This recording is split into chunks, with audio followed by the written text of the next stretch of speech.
Je suis béninoise. Mais bon, maintenant, je ne suis plus béninoise, hein, really, parce que j'ai signé le papier là, il dit que c'est fini, j'ai laissé mon pays, que je sais les États-Unis, rien que les États-Unis maintenant. Mais je me dis, en tout cas, l'origine, c'est dans le cœur. Maintenant, le reste, si les conditions font qu'on change de nationalité, c'est OK, quoi. Sinon, l'origine, c'est dans le cœur. That's what I think, Abby. Vous en pensez quoi? Je pense que c'est ça, hein. On ne peut pas t'enlever ton origine. Je dois attendre 10 ans. Pour avoir la nationalité, c'est 5 ans après. Tu as un sujet pour nous ce soir? Non, pas tellement. Quelqu'un m'a demandé aujourd'hui si que lui, il a d'enfants, il a joué. Tu étais là, non, sur mon live, non? Que est-ce que De YouTube, non. il peut épouser la maman de ses enfants alors qu'il n'a même pas joué avec les enfants? Moi, j'étais confuse, je sais pas. Parce que, bon, parfois, il me dit, les gens là, peut-être ils posent des questions exprès ou bien, je comprends pas. Les affaires, comment ça se Non, passe? souvent, c'est ce que tu as relaté. Souvent, nous, les faiseurs, là, au moment du jeu, là, surtout ceux qui prennent l'argent, là, quand les gens viennent, on ne leur demande même pas, tu as d'enfants, tu es marié. On le fait asseoir sur Et aussi, des fois, quand on les dit que par personne, c'est 1000 francs, 1500, ils se disent que non, il faut que je laisse ma femme et mes enfants. Hum, hum. Et une fois arrivé aux États-Unis, je peux les faire à...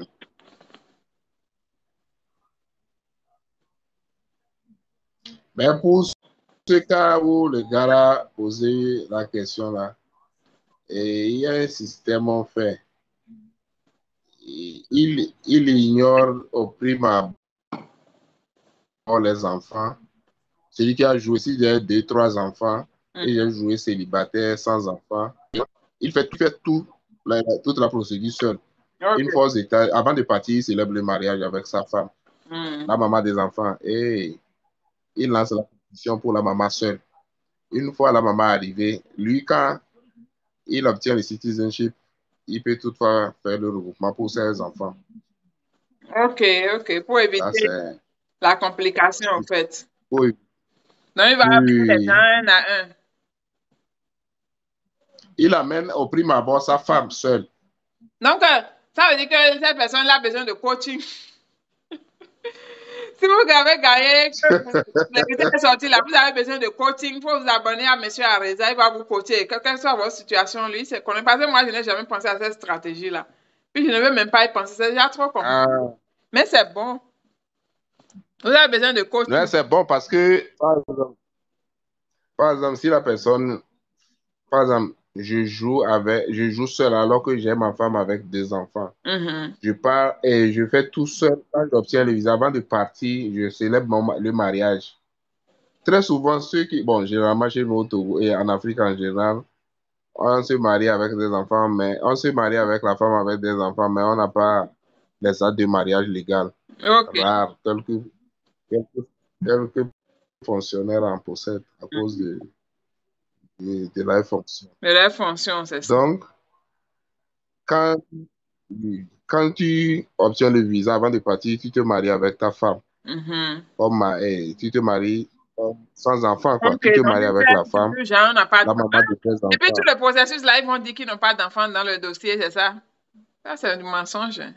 Et tout le processus, ils n'ont pas d'enfants, mais c'est la seule alternative. Tant qu'ils ont raté ça, c'est la seule alternative. Donc, là où vous êtes là, quand vous avez ignoré vos enfants là, une fois que vous êtes citoyen américain, tu peux faire les trucs, Tu peux faire toutes les tentatives. Oui, c'est ça, c'est ça. C'est ça, un ami est Même dans la situation. s'ils Je lui ai demandent dit la d'aller douane, tu voir. vas le faire. Donc, j'avais un ami dans la situation, il a dit d'aller voir un avocat pour parler. L'avocat lui a dit que le mieux, c'est d'attendre d'avoir le citizenship et pour faire venir tout le monde. Mais ta stratégie-là n'est pas mal. Je peux lui dire Oui. ça aussi, de faire venir d'abord la femme. Mais si c'est les petits-enfants, vous savez, c'est difficile de les laisser derrière. Surtout que lui, il vient d'arriver, donc c'est délicat, vraiment, c'est délicat. Moi, je veux divorcer. Attends, ton ami, lui, il est déjà... Hein? Il a pu passer la passoire. Il est déjà ici. Ouais. Tu as une question, le testament. Oui, bonsoir. J'ai une question très, très pertinente là. Vas-y.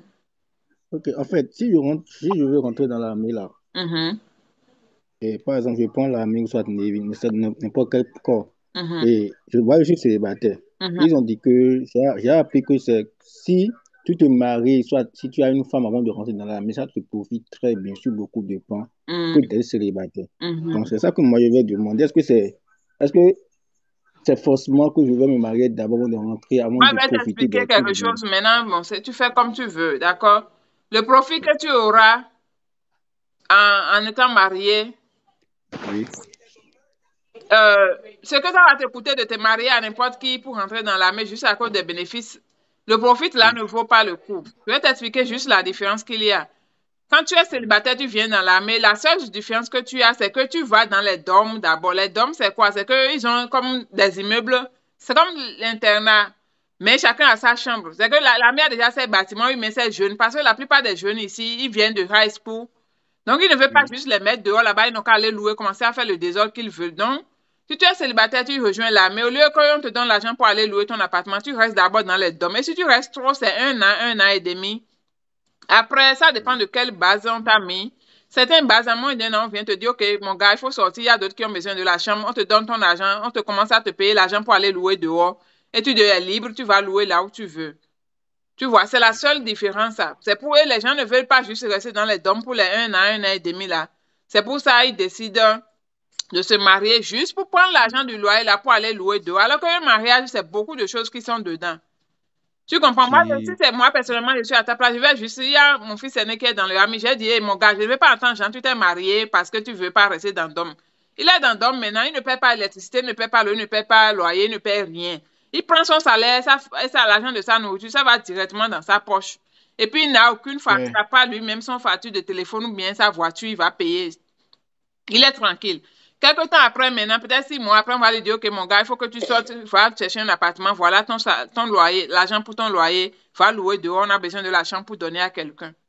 Or, si il est marié, maintenant, il faut aller rester dehors, tous les tracasseries des mariages, tous les trucs, alors qu'il n'était pas prêt, il sera responsable de ça, et puis il va dire, bon, pour combien? À cause de 200 $, à cause de 1 an que je vais rester, même sans payer facture. Moi, il ne veut pas ce que tu paies là. C'est que tu es dans le temps, mais tu es libre. Tu peux sortir quand tu veux. Tu peux aller dormir dehors. Tu n'as pas besoin de dormir. Si tu as des amis, vous voulez sortir, tu sors quand tu veux. C'est juste que l'armée te donne une chambre pour le moment. C'est tout. Donc, tu comprends un peu le système. Je comprends. Donc, c'est le fait de rester dans le dorme un peu là que les gens n'aiment pas. C'est pour ça qu'il y a parfois d'autres cours pour aller. Il y a au test school même d'autres se marient là-bas et ils finissent même, ils se divorcent le lendemain. Alors que tout ça, ça reste dans ton dossier. C'est là, c'est des problèmes, c'est des histoires, des trucs comme ça. Donc, c'est comme ça que je peux t'expliquer.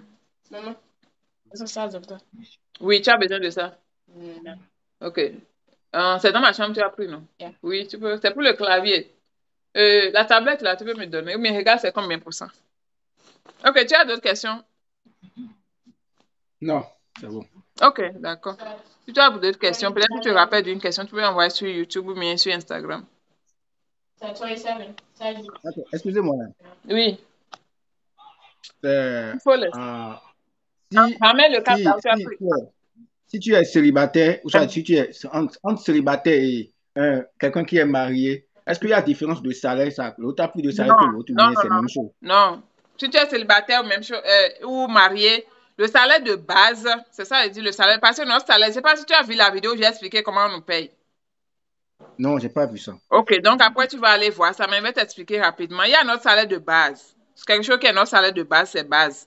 Après, on a le billet AH. Ça, c'est l'argent qu'on nous donne pour payer notre loyer. Et après le billet, maintenant, il y a ce qui est le billet, c'est un peu d'argent, comme 400 et quelques dollars pour la nourriture.